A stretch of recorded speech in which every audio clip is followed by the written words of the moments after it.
টাকা চুরি করে আমাকে মারা প্ল্যান করেছে, আমাকে খুন করে ফেলার জন্য টাকা দিয়েছে খুনিকে। যতটুকু পাপ কামাইছি এগুলো সব কিছু মুছে ধুয়ে আমি সুন্দরভাবে মরতে চাই। দীর্ঘ 28 বছর চলচ্চিত্রে কাজ করেছি, অনেক সুনামের সাথে, সম্মানের সাথে।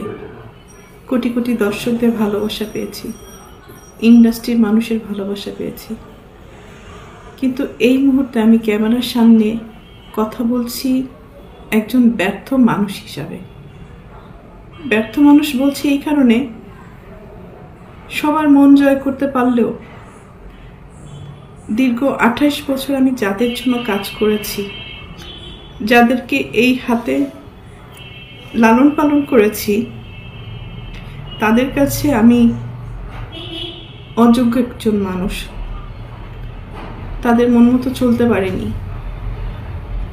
তাদের মনের মতো করে নিয়ন্ত্রিত হতে পারিনি। হয়েছি, একসময় হয়েছি, কিন্তু এখন হতে পারি না। তার করে বলেছি আমি একজন ব্যর্থ মানুষ। আমি যখন ইনকাম করেছি, 2 হাতে দিতে পেরেছি, লুটাতে পেরেছি, তখন আমি আমার পরিবারের কাছে অনেক প্রিয় একজন মানুষ ছিলাম। এখন দিতে পারি না, হয়তো তাদের প্রয়োজন অনুযায়ী, যার কারণে আমি এখন তাদের কাছে গলার কাটা, শত্রু এবং অপছন্দের একজন মানুষ। দীর্ঘ 2 দিন যাবৎ আমি আসলে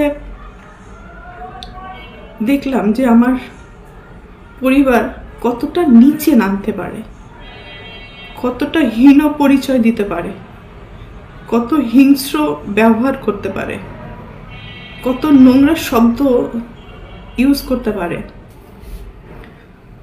আজকে যে অভিযোগগুলো আমার মা আর বোন করছে, খুব স্ট্রংলি আমি প্রতিবাদ করলাম। এর পুরোটাই মিথ্যে, বানোয়াট, এবং তাদের স্বার্থ উদ্ধার হয়নি বলে আজকে সত্য একটা জিনিসকে অসত্য বলে প্রমাণিত করার চেষ্টা করছে। আমি একজন শিল্পী মানুষ, আমি কি ভূমিদস্যু? নিজের ভবিষ্যৎ, নিজের ভালো লাগা, মন্দ লাগা, অনেক কিছু বাদ দিয়ে দিয়েছি শুধু আমার ভাই বোনদেরকে মানুষ করার জন্য। কিন্তু এখন এসে দেখলাম মানুষ তো হয়নি, হিংস্র কিছু পশুও বলবো না, পশুরা তো আসলে খুব কৃতজ্ঞতা থাকে পশুদের মধ্যে, কিন্তু এদের মধ্যে সেই কৃতজ্ঞতা বোধটুকুও নেই। উপরের দিকে থুতু ফেললে তো নিচের দিকেই আসে। কাদের নামে অভিযোগ করব?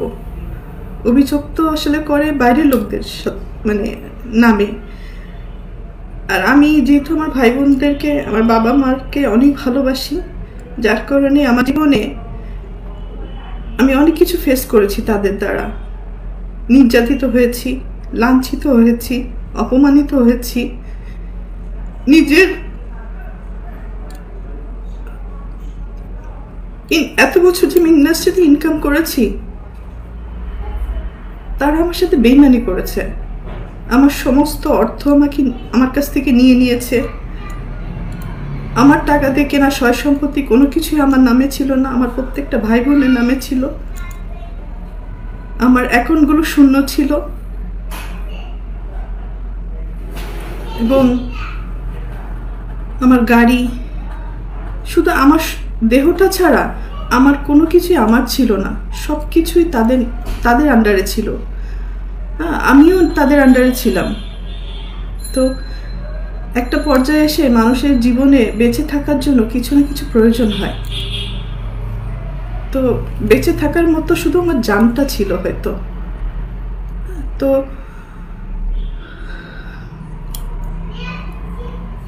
একটা পর্যায়ে এসে যখন আমি জানতে পারলাম আমার পরিবারই আমার সাথে বেইমানি করেছে, আমাকে ঠকিয়েছে, আমার সব কিছু কেড়ে নিয়েছে, এগুলো জানার পরে আমি চুপ ছিলাম। আমি যাদেরকে কোলে পিঠে মানুষ করেছে এই হাত দিয়ে, আমি তাদের দ্বারা অনেক বেশি নির্যাতিত হয়েছি। তারা আমাকে ফিজিক্যালি অ্যাসল্ট করেছে, আমার টাকা চুরি করে আমাকে মারা প্ল্যান করেছে, আমাকে খুন করে ফেলার জন্য টাকা দিয়েছে খুনিকে। আমার আপন ভাই এটার সাথে জড়িত, আপন বোন জড়িত, আমার মা তো আসলে অনেক বড় একটা শব্দ, কিন্তু পৃথিবীতে সব মা না, ভালো মাও আছে, খারাপ মাও আছে। দুর্ভাগ্যবশত আমার মাটা হয়তো আমাকে সেই পরিমাণ ভালোবাসতে পারেনি, কারণ আমি আমার মার কাছে, পরিবারের কাছে সবসময় সোনার ডিম পার একটা হাঁস ছিলাম, মানে দুধ দিয়ে একটা গরু ছিলাম, টাকা ছাপানোর মেশিন ছিলাম। সন্তান হিসেবে কখনো ওই ভালোবাসাটা, ওই কেয়ারিংটা পাইনি। তারপরও কোনো অভিযোগ নেই, আগেও ছিল না, এখনো নেই। আর আমি আমার মনকে বুঝ দিয়ে নিয়েছি, আর পাবো না কখনো তাদের কাছ থেকে সেই ভালোবাসাটা। কারণ একটা মানুষ যখন মেশিনে পরিণত হয় তখন তার মূল্য মেশিন হিসাবেই থাকে, মানুষ হিসাবে থাকে না।